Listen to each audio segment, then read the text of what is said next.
Olá pessoal, estou de volta para mais um vídeo do canal Em Busca do Eu, uma jornada interior. Bom pessoal, hoje vamos falar sobre os perigos da jornada interior, representado no mito, por exemplo, na imagem do monstro do abismo materno que devora o herói. Bom, o ser humano, ele está exposto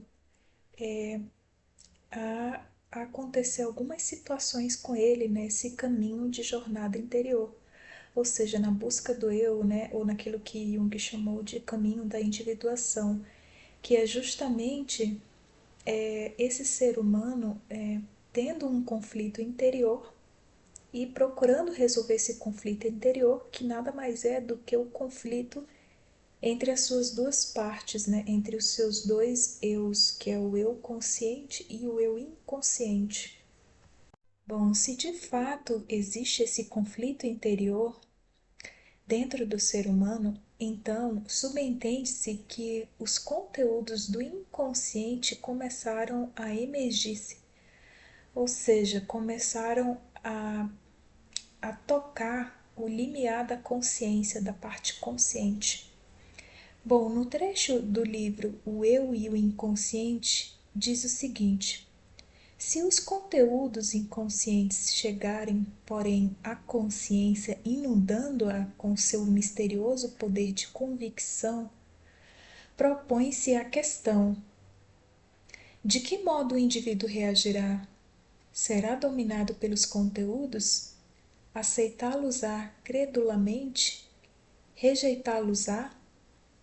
Bom, no primeiro caso, que é justamente quando o ser humano simplesmente se deixa dominar por esses conteúdos, pode ocorrer aquilo que Jung chamou de paranoia ou esquizofrenia. Bom, já na segunda situação, que é quando esses conteúdos eles vêm à consciência e esse ser humano apenas aceita esses conteúdos sem questioná-los,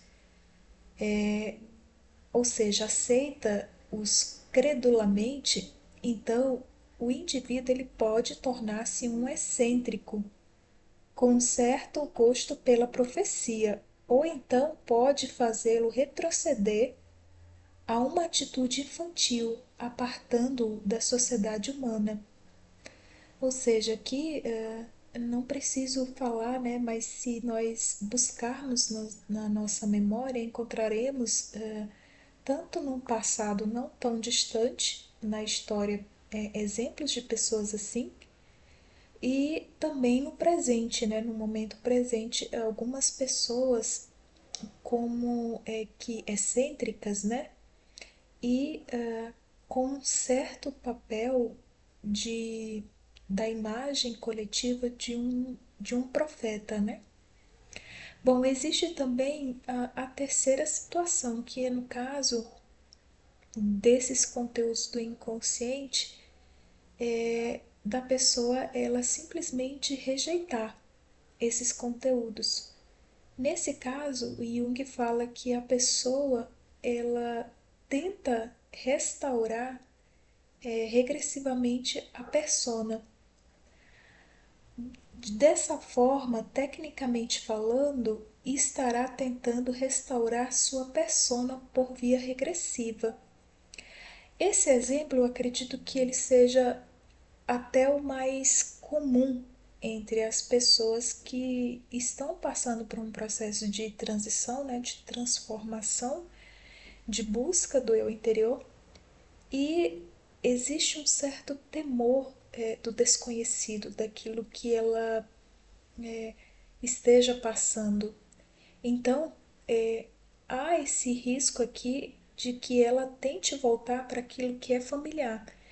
Então, vamos supor, se a pessoa ela passou por um momento em que a energia psíquica dela retornou para dentro, no sentido de um mergulho interior, um confronto com o seu eu inconsciente, e aí ela começa a acessar primeiramente a primeira camada, que é o eu inconsciente, que é o subconsciente pessoal, que são as lembranças do passado, as memórias, os complexos, os traumas. E aí ela vai descobrindo que nesses complexos e traumas existiam como que componentes do inconsciente coletivo, né? Imagens arquetípicas. Então, essa pessoa, ela tem medo daquilo que ela não conhece. Então, pode ocorrer isso, né, dela tentar voltar para aquilo que ela conhecia, ou seja, ela não querer enfrentar essa parte um tanto que dolorosa, né, que é o confronto consigo mesmo. Então, Jung fala o seguinte, né, dessa forma, tecnicamente falando, estará tentando restaurar sua persona por via regressiva. Essa consequência do temor recua, em consequência do temor, recuará a uma fase anterior de sua personalidade e se rebaixará, pretendendo ser o que era antes da experiência crítica, ou seja, antes de todo esse confronto, né? Mas incapaz até mesmo de pensar em repetir tal risco. Bom, nesse mesmo livro, Jung ele ressalta que o consciente, ou seja, a parte consciente, ela deve manter uma atitude ativa perante o inconsciente.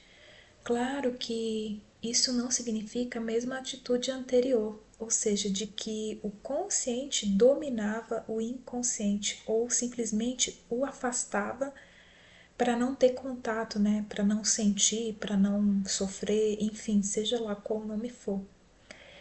Mas aqui ele fala de uma atitude ativa perante o inconsciente no sentido de questionar, que eu acredito que a gente pode trazer isso muito para a questão do autoconhecimento, né? Questionar por que eu estou sentindo isso, né? O que isso significa, afinal, que símbolo significa esse sonho ou essa situação que eu estou passando, enfim. Ou seja, ele fala no livro que é como se devesse haver um diálogo entre esses dois mundos, entre o consciente e o inconsciente, porque a tendência a ocorrer é que, como o ser humano, esse ser humano, ele viveu em que a parte consciente era a única predominante e dominava, tentava dominar toda a psique, todo o eu, agora é como se houvesse uma revanche em que o inconsciente vai tentar fazer a mesma coisa. Só que no sentido de que esses conteúdos eles precisam ser compreendidos. Se eles não forem compreendidos, aí sim há esses vários riscos aí que foi falado no início. Bom, o terceiro caso, ou terceira situação que foi falado, que é justamente a questão da restauração regressiva da persona, seria o caso bem popular, conhecido como voltar para aquilo que é familiar.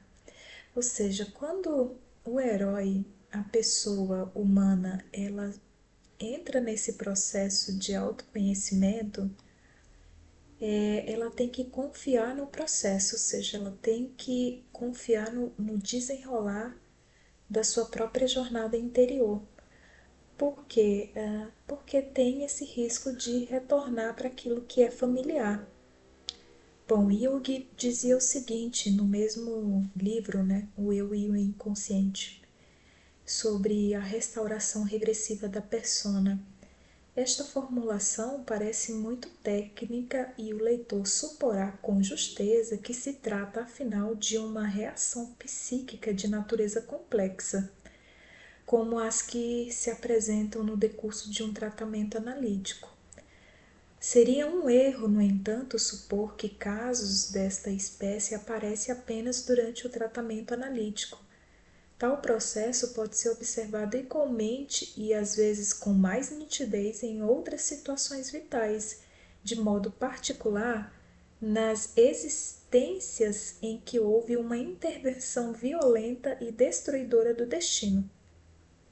Ou seja, aqui é o exemplo daquele ser humano que voltou com a sua energia psíquica para dentro, né? Ou seja, entrou num estado de introspecção devido a algum fator externo, aparentemente externo, né? Porque eu acho que nunca é totalmente externo. Mas aqui ele dá esse exemplo, né?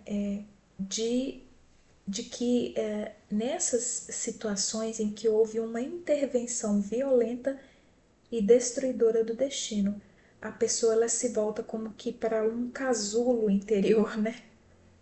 Então ele continua: todos, é claro, podem sofrer golpes adversos, mas na maioria dos casos as feridas se curam e não deixam mutilações. Mas aqui se trata de experiências destruidoras que podem aniquilar o indivíduo ou pelo menos aleijá-lo. Tomemos como exemplo um homem de negócios que se arriscou demais e chegou à bancarrota. Se essa experiência deprimente não desanimá-lo e se corajosamente ele conseguir manter a ousadia acrescida de um pouco de prudência salutar, sua ferida cicatrizará sem dano permanente. Mas pode ocorrer que se sinta destruído e renuncie então a qualquer risco futuro, procurando laboriosamente salvar sua reputação social nos marcos de uma personalidade muito mais limitada. Poderá até mesmo rebaixar-se a um trabalho inferior, num posto muito mais abaixo de suas possibilidades, como uma criança assustada. Bom, esse é apenas um exemplo que ele dá, mas pode ser aplicado em qualquer situação que a pessoa esteja vivendo. Por exemplo, a pessoa saiu de um estado de inconsciência, começou a ter contato com o seu inconsciente. Só que aí, como esse é um processo longo que leva praticamente uma vida toda, mas se foi dado os primeiros passos, é necessário confiar no processo, porque pode ocorrer isso, né, da pessoa não querer encontrar essa individuação, não querer enfrentar o conflito e não integrar a sua outra metade, por assim dizer, né? E aí tem uma parte do livro que ele fala o seguinte: o que fazer então? Em lugar de enfrentar o conflito, voltará atrás, restaurando regressivamente, do melhor modo possível, sua persona soterrada e suprimindo todas as esperanças e expectativas que haviam florescido durante a transferência. Bom, a transferência aqui, só para contextualizar, ela representa o afluxo do inconsciente, da energia do inconsciente, meio que projetando em outras formas, antes dessa energia voltar-se para dentro, ou seja, para que haja a reconciliação dos dois opostos.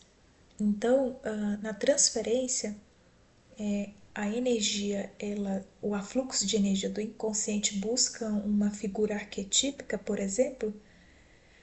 Um exemplo bem simples é o caso da figura do príncipe, né? Que vai resgatar a princesa. Como a gente está no mundo moderno, seria a figura da alma gêmea, né? Enfim. E aí, esse afluxo do inconsciente ele é projetado até ele retornar exatamente para a origem dele, que no caso é o retorno para o si mesmo, né? Ou seja, para a união dos opostos internamente, que é, como eu falei no vídeo anterior, representado na alquimia pelo casamento real, né? Entre consciente e inconsciente. E aí há uma integralidade da personalidade desse ser humano. Bom, outra figura que poderia servir como receptáculo desse afluxo do inconsciente seria a figura arquetípica do Salvador ou a figura arquetípica do Pai, que são arquétipos aí universais. E aí continua, tornar-se-á menor, mais limitado, mais racionalista do que antes. Não se pode dizer, porém, que em todos os casos tal resultado significa uma incrível desgraça, pois são muitos os que, por sua notória incapacidade, prosperam mais num sistema racionalista do que em liberdade. A liberdade é uma das coisas mais difíceis.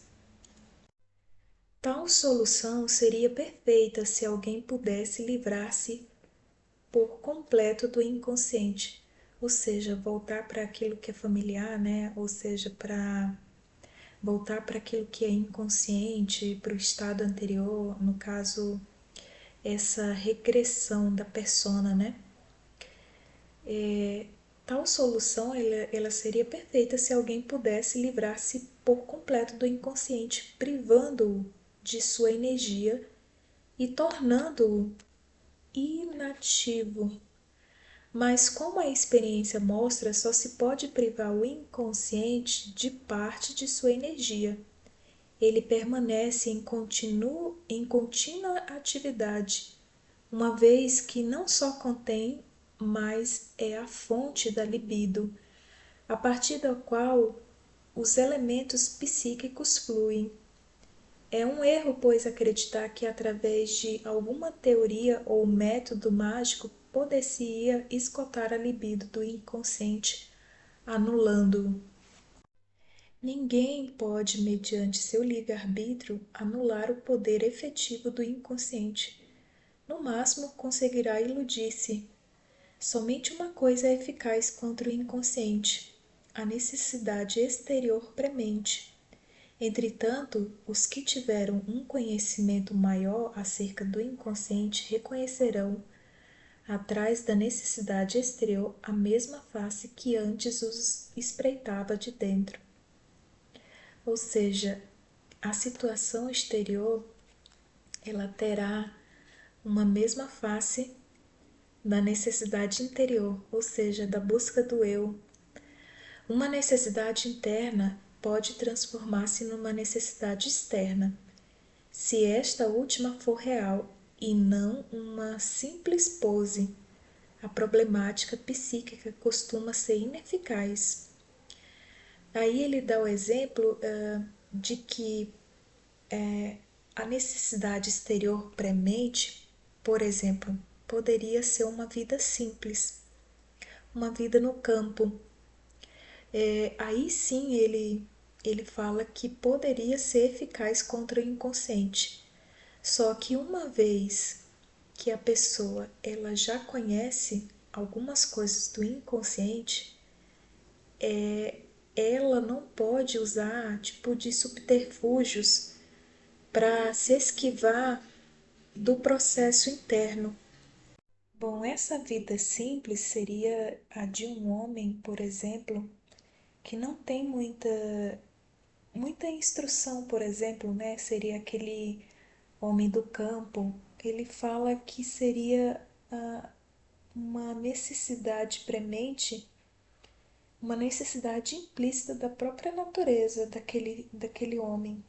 E aí sim ele poderia negligenciar cegamente a problemática da psique, uma vez que falta a compreensão dele, né? Falta ali a compreensão de compreender esses assuntos mais profundos.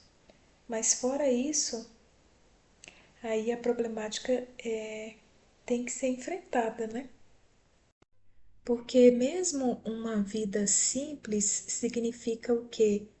Que a pessoa interiormente, dentro dela, ela está desejando simplificar o conflito dentro dela, ou seja, simplificar o eu dela, porque é muito complexo por causa da divisão que existe dentro dela entre o consciente e o inconsciente. E aí ele fala o seguinte: a vida simples não pode ser simulada, e por conseguinte, a existência não problemática do homem pobre, entregue ao destino, nunca será obtida por contrafação. Só o homem que vive tal vida não como mera possibilidade, mas por uma necessidade implícita de sua própria natureza, poderá negligenciar cegamente o problema da psique, uma vez que lhe falta a capacidade de compreendê-la. Entretanto, quem tenha deparado com o problema fáustico não terá mais acesso à vida simples. Naturalmente, nada o impedirá de ocupar uma casinha de 2 quartos no campo, de cavoucar no jardim ou comer nabos crus, mas sua alma rirá desses subterfúgios. Só aquilo que somos realmente tem o poder de curar-nos. Bom, concluindo, a reconstrução regressiva da persona representa uma possibilidade vital somente para o indivíduo que deve o malogro crítico de sua vida à presunção. Apequenando sua personalidade, retrocederá até a medida que pode preencher. Mas em qualquer outro caso, a resignação ou autodiminuição significam evasões que, com o correr do tempo, só podem ser mantidas à custa de indisposições neuróticas. Do ponto de vista consciente dessa pessoa, tal situação não representaria uma fuga, e sim a impossibilidade de enfrentar o problema.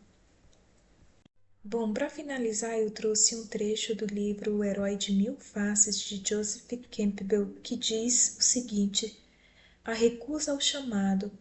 Frequentemente na vida real, e não raro nos mitos e contos populares, encontramos o caso tedioso do chamado não respondido. É sempre possível dar ouvidos a outros interesses. A recusa à convocação converte a aventura em seu negativo. Cercado pelo tédio, trabalho árduo ou cultura, o sujeito perde o poder de uma ação afirmativa de peso e se torna uma vítima a ser salva. Seu mundo florescente se torna uma terra inóspita de pedras secas e sua vida parece sem sentido. Embora, como no caso do rei Minos, ele possa, por meio de um esforço titânico, ter sucesso na construção de um renomado império, qualquer que seja a casa que ele construa será uma casa de morte, um labirinto de paredes ciclópicas para esconder dele seu minotauro. Tudo o que ele pode fazer é criar novos problemas para si mesmo e aguardar a aproximação gradual de sua desintegração. Porque eu chamei e vós recusastes. Também eu me rirei no dia de vossa calamidade e zombarei quando vos sobrevier o medo, quando vos sobrevier o temor como desolação, quando vos sobrevier a vossa destruição como um redemoinho, quando vos sobrevierem a tribulação e a angústia, pois o afastamento dos simples os matará, e a prosperidade dos tolos os destruirá. Temei a passagem de Jesus, pois ele não retorna. Os mitos e contos folclóricos de todo o mundo deixam claro que a recusa é essencialmente negar-se a abrir mão daquilo que consideramos ser nosso próprio interesse. O futuro não é visto em termos de uma série incessante de mortes e nascimentos, mas como se nosso presente sistema de ideias, virtudes, objetivos e vantagens devesse ser fixo e seguro. O rei Minos reteve o touro divino quando seu sacrifício significaria submissão à vontade do Deus de sua sociedade, pois ele preferiu o que concebeu ser uma vantagem econômica para si. Assim, falhou no avanço em direção ao papel vital que havia assumido, e vimos que o efeito foi calamitoso. A própria divindade tornou-se seu terror, pois, obviamente, se alguém é seu próprio Deus, então Deus mesmo, a vontade de Deus, o poder que destruiria o sistema egocêntrico de uma pessoa, se torna um monstro. Bom, para quem não conhece o mito do rei Minos, né, do Minotauro, de Teseu destruindo o Minotauro, seria bom dar uma lida, mas eu vou dar só uma deixa aqui por alto. O rei Minos, ele recebeu o touro branco de um dos deuses, mas o touro ele tinha que ser sacrificado. Porém, o rei Minos preferiu ficar com o touro, ou seja, não sacrificou, que era o que era para ser feito. E aí aconteceu que, no mito, a sua esposa se apaixonou do touro, né? E acabou tendo um filho com o touro, né? Que foi exatamente o Minotauro. E aí foi necessário ele construir um labirinto para para que o filho dele ficasse preso lá dentro, né, que era o Minotauro, porque ele começou a devorar os homens, enfim. Lembrando, pessoal, que o Minotauro ele representa as forças inconscientes originárias, ou seja, no mito ele tinha que sacrificar, simbolizando que o homem tem que sacrificar essas forças inconscientes, ou seja, essas forças originárias. No entanto, ele não fez isso, simbolizando que se provavelmente o homem não sacrificar essas forças originárias, elas não vão sumir, elas não vão vazar para algum lugar desconhecido. Simplesmente elas vão ser usadas para outras coisas. E aí acontece que tudo que é manifestado nessa força inconsciente gera um quê? Um filho inconsciente. E aí é justamente a simbolização, né, ou o símbolo do Minotauro, ou seja, ele criou um filho fruto, por assim dizer, de uma força animalesca, né, inconsciente. E aí ele não podia matar o próprio filho. Aí vem toda outra mitologia, né, que é a complementação do herói, né, que é Teseu, que enfim, enfrenta, né, ele assume essa tarefa, essa jornada de entrar no labirinto e, enfim, matar o Minotauro, ou seja, subjugar as forças inconscientes. Bom, pessoal, essas situações são alguns dos perigos que todos nós estamos sujeitos a passar.